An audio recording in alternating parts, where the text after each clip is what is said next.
Ai tempi della Serenissima, anche Giosa voleva essere bellissima, e il suo intento c'era fare un figurone e avere in piazza una colonna col leone.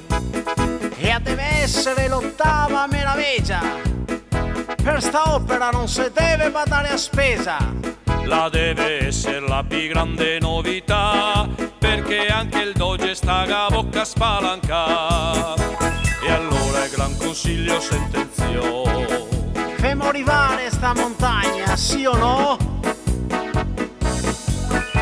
E pesta, e scava, scava, e il meglio artista c'era in piazza che lavorava. E pesta, e scava, scava, tutta la gente intorno c'era là che lo guardava. E pesta, e scava, scava, col progetto in mano c'era là che lo girava. E pesta, e scava, scava, sta storia del leone pare proprio un bel grido.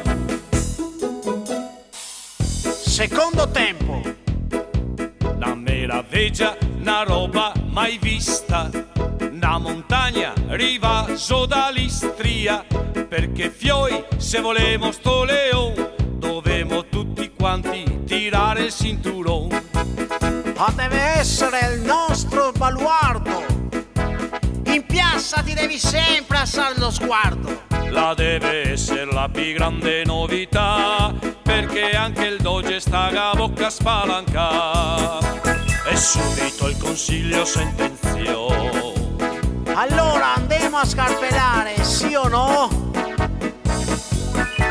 E pesta, e scava, e il meglio artista c'era in piazza che lavorava. E pesta, e scava, col progetto in mano c'era là che lo girava. E pesta, e scava, In qua, vicino, cosa dice sto pantolino? e pesta, e scava, Quello non sei un leone, è proprio il mio gattino. E pesta, e scava, e il meglio artista c'era in piazza che lavorava. E pesta, e scava, col progetto in mano c'era là che lo girava. E pesta, e scava, tutta la gente intorno c'era là che lo guardava. E pesta, e scava,